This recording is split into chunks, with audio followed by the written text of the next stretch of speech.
magtulungan, magkaisa, mag-organisa sa gitna ng pandemya. Salamat kasamang Julius Kainglit sa paghimay sa ating tema at sa pagpadaloy ng ating programa. Attorney Alan Montaño, ang ating President Emeritus at International Secretary, kasamang Oliver Mondigo at Jumil General, mga National Vice President ng FFW, kasamang Aida Brillante, ang Vice President for Mindanao, Sister Vic Villusilio, Vice President for Visayas, Brother Boni Prilles, Vice President for Luzon, mga kasapi ng Governing Board, Trade Federation Chairpersons, mga bisita natin, mga kasapi ng pamilya ni Johnny Tan, FFW staff, at ang buong kasapian ng ating federasyon mula Mindanao, Visayas, Metro Manila at Luzon. Magandang gabi po sa ating lahat. Una, ang ating pagdiriwang ngayon ay isang pasasalamat sa ating Panginoon at ako'y nagagalak sa ating pagsasama sa gabing ito, maski sa Facebook lamang at online. Nagpapasalamat tayo sa Panginoon sa biyayang ating natanggap individually and collectively. To God be the glory for all the things that we receive from Him. 71 na ang FFW. Alam ko, marami tayong mga kabataang kasapi. Sila ang pag-asa ng ating organisasyon. We have Beji Marasigan, the President of the Young Free Workers. We have Jun Ramirez, one of the board members of the FFW. 71 years ago, the Federation of Free Workers was founded by Johnny Tan and Father Walter Hogan. Johnny Tan was a young man, a fresh graduate of Ateneo. In fact, he was the class valedictorian of his batch in the Ateneo de Manila University. Father Hogan was also a young American Jesuit, newly minted from Jesuit seminaries in New York and in Novaliches after the end of the Second World War.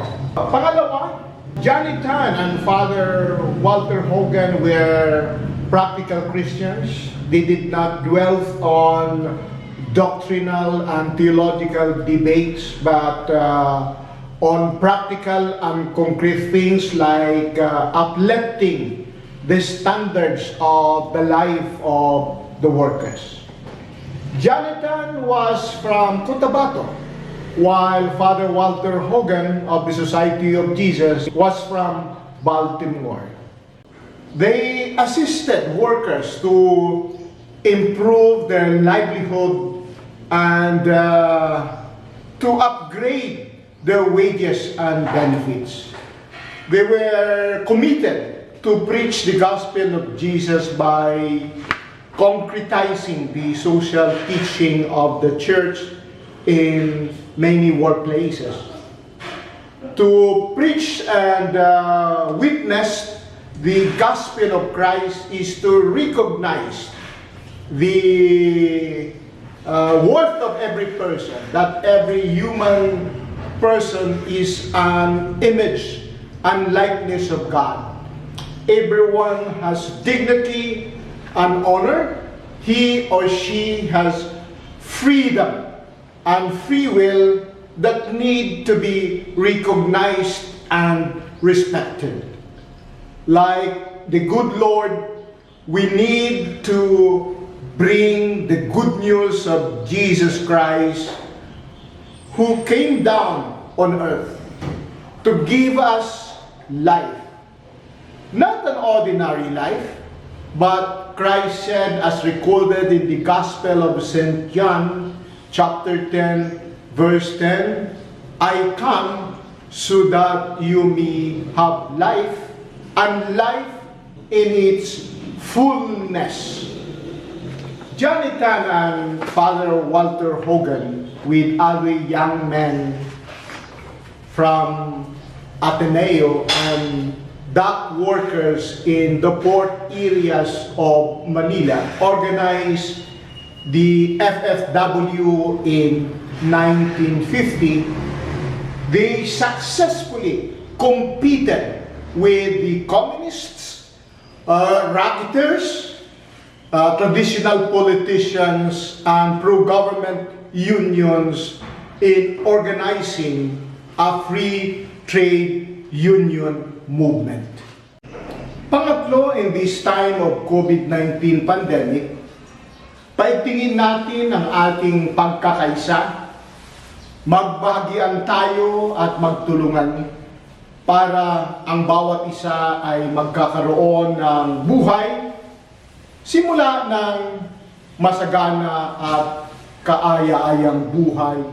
Makakamit natin ang kaaya-aya at masaganang buhay sa pamagitan ng pag-oorganisa ng unyon, pag-oorganisa ng mga manggagawang walang unyon, pakikipag-collective bargaining negotiation sa mga employers, at representasyon at lobbying sa gobyerno.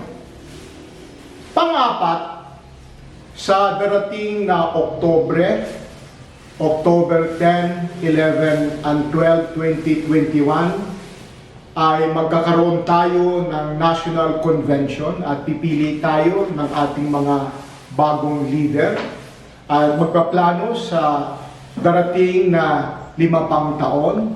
Inihikayat ko po kayo na suportahan ang ating mga committees, yung ating Committee on Accreditation, sina Manny Payaw, makasama dyan ng UERM, si kasamang Dan ng Columbia Wires, at iba pang mga kasapi mula sa Visayas at Mindanao. Yung pangalawang committee natin, yung Committee on Program of Action, na ang chairperson ay si kasamang June Ramirez. Yung pangatlong committee natin, yung Committee on Resolutions, si kasamang Big Videosilio, na presidente rin ng ating FFW Women's Network, presidente ng Central Philippine University, at yung ating COMELEC na pinamunuan ni Joel Balaos ng Vichy Philippines Incorporated. Suportahan po natin sila para magtagumpay ang ating National Convention sa Oktubre. Para sa ating National Convention, inaatasan ko po si kasamang Dan Lacerna, yung Board Secretary ng ating Governing Board, na pamunuan ang Secretariat para magtagumpay ang ating FFW National Convention. Tutulungan po siya ni kasamang Juliet Palabon, ni Attorney Michelle Pacubas, ni Vernim Singh, ni Isabel Pango, ni Julius Kainlit, ni Ana Colina, ni kasamang Tony Asper, at ng iba pa natin mga staff sa FFW. Suportahan po natin ang ating National Convention. The Federation of Free Workers is also grateful to the Danish Trade Union Development Authority for the support extended to the FFW and the Magkaisa Labor Coalition for freedom of association and trade union and human rights projects. We thank also the DTDA and the workers of Denmark for the support extended to the Corporate Social Responsibility Project in cooperation with the Employers Confederation of the Philippines. And to mention our staff, we are very thankful to our hard-working Paulito Oreta, our support staff, Gladys Bindobal, Ria Dilarama, and Laika Almeda for giving the leadership some staff support and extending to our members trade union services. Bago ko makalimutan, isang taos-pusong pasasalamat sa mga seniors natin sa Federation of Free Workers, si kasamang Tony Aspel, si kasamang Rod Katindig, noong isang taon nag-retire si kasamang Ronnie Nismal, si kasamang Pat Kaisip na although nag-retiro na ay tuloy-tuloy pa rin na sumuporta sa Federation of Free Workers. Malaking tulong po ang inyong ibinigay sa FFW at hinihikayat ko yung mga seniors natin sa FFW na bumuo ng asosasyon ng mga seniors. Hindi po yan sa edad, yun po ay sa abilidad, at alam ko na kayo ay may abilidad na makatulong sa pagpatatag at pag-expand ng Federation of Free Workers. Salamat sa inyong suporta at sa darating pa na suporta. At bilang pangwakas, mga kasama, alam ko sa 2022 ay may mga leader tayo na tatakbo sa pambansa at sa lokal na halalan.